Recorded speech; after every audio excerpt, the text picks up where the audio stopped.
Learned something wild that kind of blew my mind. I've been poisoning myself for a fucking week with pink peppercorns. I have a deadly tree nut allergy. Found out when I was like 2 years old after eating a walnut and almost kicking the bucket. Been to the allergist multiple times, had blood tests, the scratch tests. And I've always known that because I have a cashew allergy, I am also allergic to mangoes, and my allergist told me this. Raw peaches, avocado, cherries, all related and in the same family as tree nuts, so I have to be careful. Now, when I eat those foods that are like related, like I can have a little avocado and it's fine, but if I have too much or if it's too fresh, it gets really itchy, right, in my mouth, and that's called an oral allergy. If you have pollen allergies like me, you also might experience this with like dark leafy greens. I have it with spinach, you might have it with apples, bananas. Anyways, recently I bought a canister of pink peppercorns. Blue Bottle recently has a winter latte with pink peppercorns in it, and it was delicious.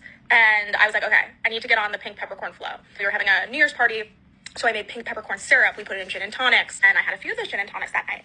And I remember waking up the next morning, as one does after New Year's, being hungover as fuck. But that hangover was like really deep and like exhausting, like to a point where I was like, weird, maybe I'm also getting sick. Then I had stomach issues the next day, and I've had stomach issues for the last like week. Last night, I was like, let me cook myself something healthy. So I steamed green beans with salmon. I put the pink peppercorns on the salmon, and I also put it on the green beans. And I think I overdid it a little bit.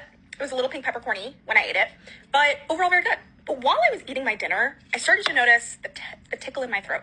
If you have allergies that manifest in the throat, the mouth, you know exactly what I'm talking about. You're like, what's going on here? But it was really like mild, right? It wasn't anything severe. And I just thought it was the green beans, straight up. Thought it was going to be the green beans. Green beans have been a problem for me. I steamed them for the first time. I'm like, maybe I didn't steam them long enough, right? Oh, no.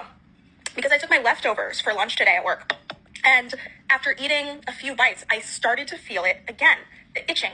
And I'm like, I just nuked the shit out of this. The green bean should not be the thing.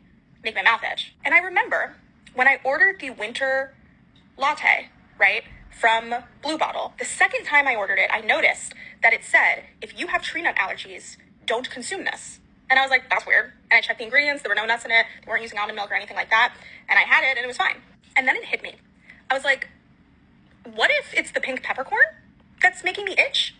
And so I Googled it. To my surprise, yes, everything started clicking together where I'm like, oh my God, this whole week I've been feeling sick, a little weird. My body felt like it was fighting a demon. And the demon was pink peppercorn. So if you have a tree nut allergy, if you have a cashew allergy, don't eat pink peppercorns. Just don't do it. No one ever told me this. My allergist never told me this. Never knew this. Blue Bottle is the reason I even made that connection, because they had a warning label on their winter latte.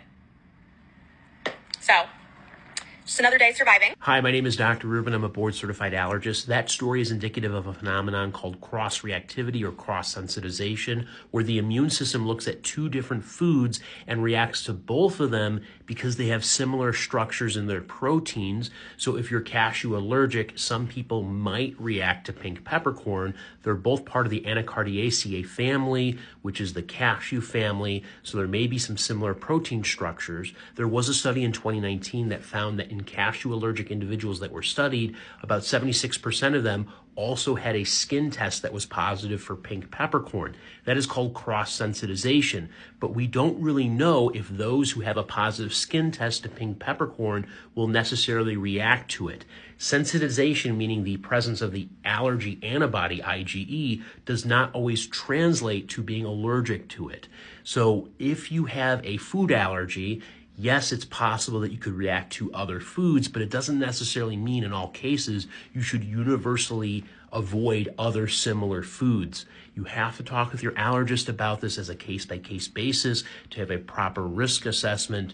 If you want to learn more about this in terms of allergy, asthma, and immunology, hit that follow button.